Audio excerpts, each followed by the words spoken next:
আবার নতুন ভিডিও নিয়ে এসেছি হোয়াটসঅ্যাপের উপরেই। বিরক্ত হচ্ছেন না তো? বিরক্ত হয়েন না। এরপর বড় করে ভিডিও করা যেত, যেটা আপনাদের ক্ষেত্রে অনেক ক্ষেত্রেই অসুবিধা হতো। প্রথম থেকে শেষ পর্যন্ত দেখাটা বিরক্তিকর হতো। তাই ছোট ছোট করে নিয়ে আসছি আপনাদের সুবিধার্থে। আজকেও 3টে টিপস জানাবো হোয়াটসঅ্যাপের উপর, যেটা আপনার খুব ভালো লাগবে। যদি জানা থাকে তো ভালো, যদি না জানা থাকে তা তো খুবই ভালো লাগবে। তো চলুন প্রথম থেকে শেষ পর্যন্ত এই ভিডিওটা দেখুন, তাহলেই ভালো লাগবে।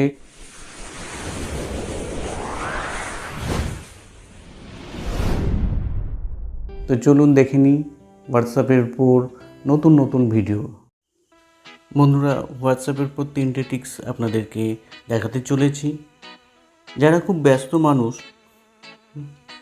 তাদের গাদা গাদা হোয়াটসঅ্যাপে মেসেজ ঢোকে, তাদের কাছে যেসব মেসেজগুলো ভীষণ ইম্পর্ট্যান্ট সেইগুলোকে মার্ক করে রাখা যায়।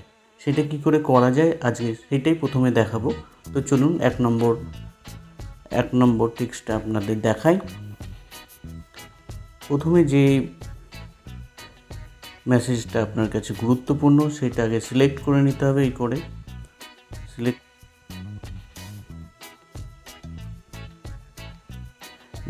মার্ক অ্যাজ রিড এটা করে দিলাম, তাতে একটা চিহ্ন দেখতে পাচ্ছেন। এটা হয়ে গেল। এটা পরবর্তীকালে আমি যখন আমার ব্যস্ততা কমবে তখন আমি এটা দেখে নেব। এটা একটা গেল টিপস। আমরা কারোর সঙ্গে খুব বেশি কথা বলছি, কার সঙ্গে বেশি কথা বলছি সেটা জানার জন্যে একটা টিপস আছে। সেটা আমরা জানতে পারবো কার সঙ্গে কতটা আমরা কথা বলছি, কনভারসেশন হয়েছে, সেটা জানার জন্য একটা টিপস আছে। এই যে জাস্ট 3 ডটে আমরা ক্লিক করব, সেটিংসে যাব, স্টোরেজ অ্যান্ড ডাটাতে ক্লিক করব, দিয়ে ম্যানেজ নিয়ে দেখুন আমরা কার সঙ্গে কতটা কথা বলেছি, সব ডিটেলস এখানে আছে। তো এটা দ্বিতীয় নম্বর টিপস ছিল আমার।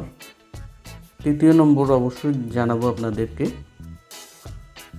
তৃতীয় নম্বর টিপস হলো, যে মেসেজটা দেখছেন এটা আমি দেখব, তবে দেখতে গেলে অফলাইনে, চলুন অফলাইন হয়ে গেল, অফলাইনে দেখে নেব। অফলাইনে আমরা দেখব, কিন্তু এই মেসেজে যে রিড করেছি সেটা বুঝতে পারবে না। এর জন্য কোনো সেটিংস করব না, জাস্ট আমরা কি করব, এরোপ্লেন মোডে যাব, দিয়ে চলুন মেসেজটা দেখে নেব।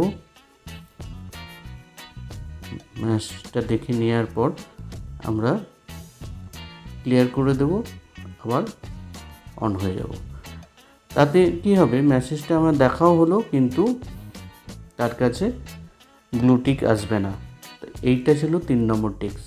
আজকের যদি ভিডিওটা আপনাদের ভালো লাগে অবশ্যই লাইক দেবেন, অবশ্যই লাইক দেবেন। ধন্যবাদ। বন্ধুরা, এতক্ষণ দেখলেন হোয়াটসঅ্যাপের উপর ভিডিওটা, আশা করি ভালো লেগেছে। যদি লাগে অবশ্যই লাইক দেবেন, লাইক অবশ্যই দেবেন, কৃপণতা করবেন না। আর আমাদের এই চ্যানেল টোটাল টেকনো চ্যানেলকে অবশ্যই সাবস্ক্রাইব করবেন, বেল আইকনটা টিপে দেবেন। তাহলে কি হবে, নতুন নতুন নোটিফিকেশন যেটা হয় সেটা পাবেন। জাস্ট অলটা টিপতে হবে সেই ক্ষেত্রে। তা আমি অভিজিৎ টোটাল টেকনো চ্যানেলে আবার আসবো একটা নতুন ভিডিও নিয়ে। তার আগে বিদায় চাইছি আপনাদের কাছে। সুস্থ থাকবেন, ভালো থাকবেন, বাড়িতে থাকবেন কোভিডের মধ্যে। ধন্যবাদ।